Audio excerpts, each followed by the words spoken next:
This is a story of courage, but not only that, it's a story of war, but above all, it's a story of men. It's a story of ships. You can see it from the background behind me. But it's also a story that involves both well-known and lesser-known figures. And it could be titled 6 Men and 6 Siduri Against a Fleet. Well, this story could be the title of an adventure movie or the subject for a novel. The high adrenaline ones, the ones you devour page after page. Instead, it's not a made-up story. It's not a fantasy. It's not the work of some writer or screenwriter. It's historical reality, something unthinkable or impossible for many. Let's say it was an incredible challenge, a challenge that pitted ingenuity against sheer power, cleverness against experience. All in a duel, if you like, an arm wrestling match, though I prefer duel, one that ends with a tactical winner, but with no victims, fortunately, though also with an incredibly wasted opportunity.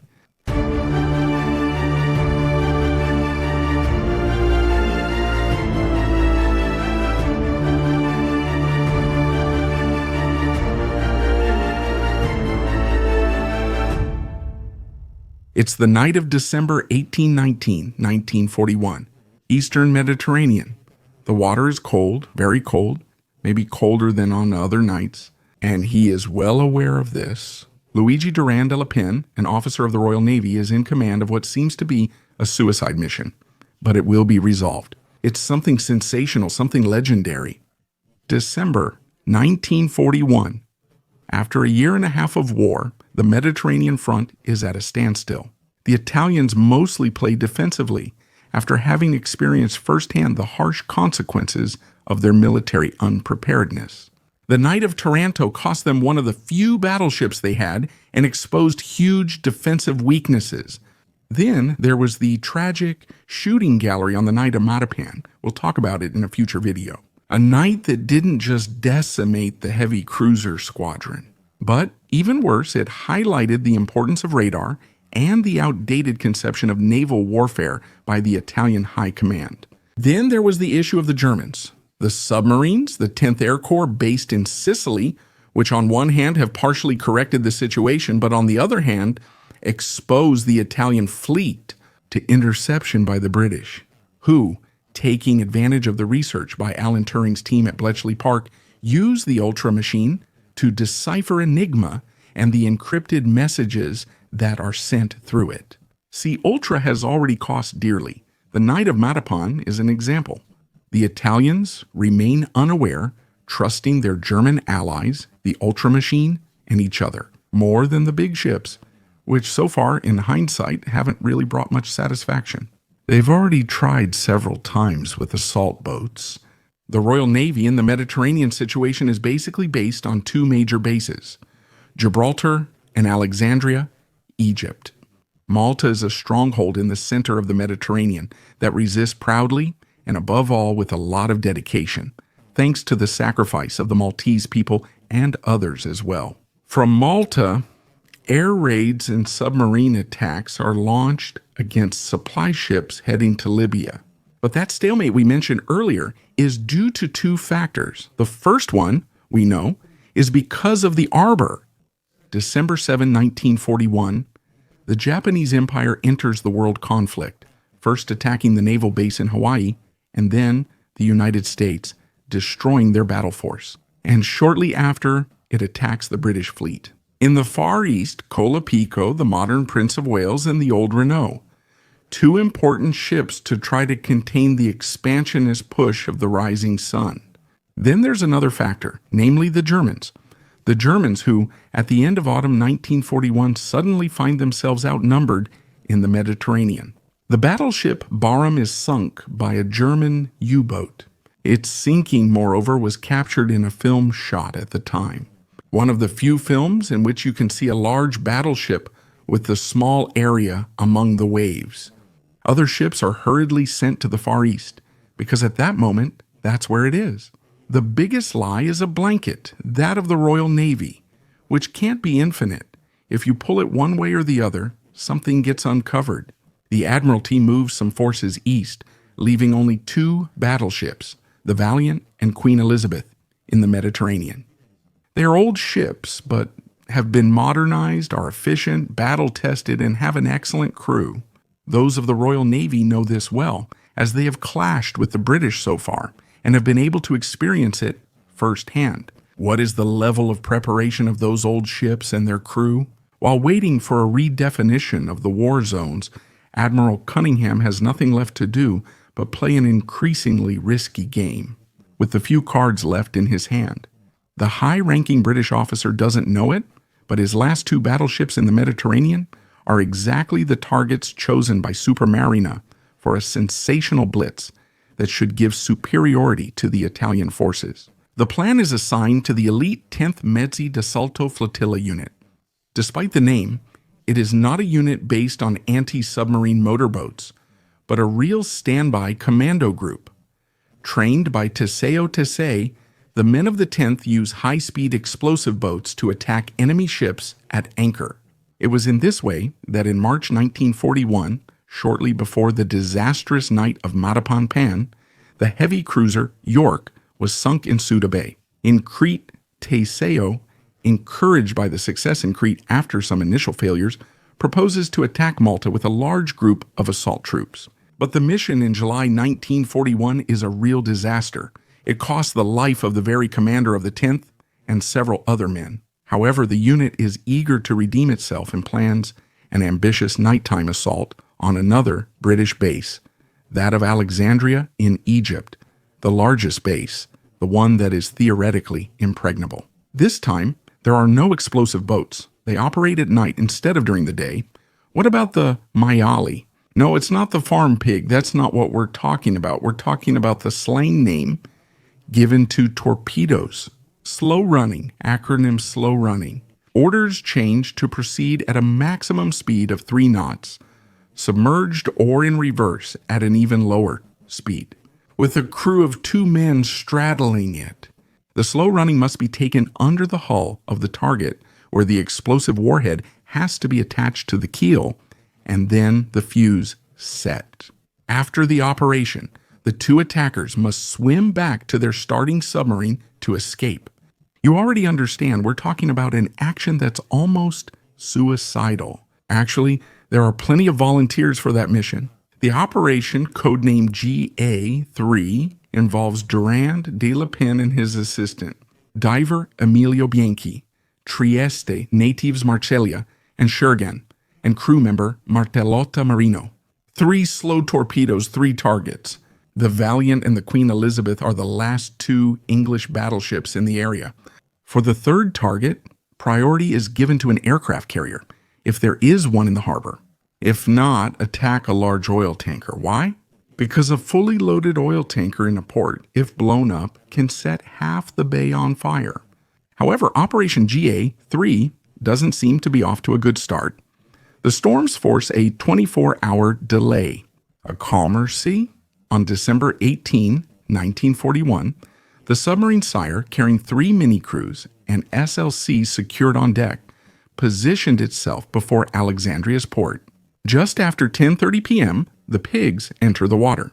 During the mission, he asks Bianchi, "Are you afraid?" "Yes," Emilio Bianchi replies to him. "Everything's fine, let's go."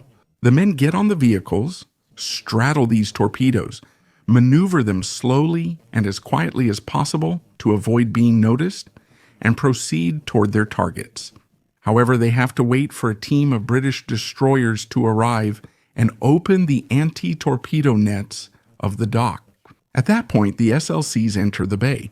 During the operation, Penn heads for the Valiant, dives, but quickly encounters 2 problems. The first is his slow-running ES propeller. It got tangled. It got tangled in a protective net. The vehicle just won't move forward. In fact, it's dragging him further and further down to the bottom, and the slow running is heavy. Second problem. Emilio Bianchi was stunned by the oxygen mixture. It caused him to lose consciousness. Bianchi faints, resurfaces, and grabs a buoy where he'll be found. During the dive below in the cold water, he is alone and forced to drag the heavy device across the muddy bottom. He makes an enormous effort, but he manages to do it. Of course, it would be better to secure the warhead to the keel, but there's just no way. The slow running won't start anymore. The mechanism is damaged. The propeller just refuses to work. So we'll have to try to keep the slow running in position there, in the mud, until the fuse has finished its cycle. After setting the timer for the explosion, Durand Le Pen surfaces and is captured there. Bianchi is already in British custody. Both of them are taken aboard the battleship and locked in a cell below the waterline. The British, on the other hand, immediately realize they are rare men. They all have breathing equipment, oxygen tanks. They are assault troops, saboteurs. They're there to carry out sabotage. The sabotage, by necessity, must have taken place below the water level, so it's better to keep the two below the waterline, hoping that they might talk in case they don't want to meet a bad end. At 5:30 a.m., only 30 minutes remain until detonation. During the riding, he asks the sentry to call the ship's commander, Captain Morgan, a good Englishman. During the riding, he says, "Commander, soon this ship will blow up. Evacuate the crew to prevent casualties. I don't want anyone to die in this act of war. We're not terrorists." Morgan doesn't believe him. His men are on the boats around the ship, inspecting all the surrounding water with flashlights. So far, they haven't found anything, not even a sign of the slow running. So the English commander prefers to send the two prisoners back below deck in an attempt to convince them to talk. It's best not to trust them. Meanwhile, begin evacuation operations, just in case. After 30 minutes at 6 a.m., nothing happens. Maybe those Italians lied or were bluffing. That's when Morgan calls his men back on board, but apparently a watch belonging to Durand and Le Pen was set to the wrong time. One of the fuses had a slight delay. At 6:05 in the morning, the charge detonates. The old battleship jolts on the water. It seems to rise up and then fall heavily back onto itself. It stays upright. It doesn't capsize. The compartments open and are filled with smoke. Amazingly, no one died. Just a few were injured. Among them is Durante La Pena, who finds himself momentarily free, but with a cut on his head. The officer climbs the various stairs to reach the deck. He wants to see for himself if his action was successful. So as soon as he arrives on deck, he is recaptured by the British, handcuffed, and taken ashore.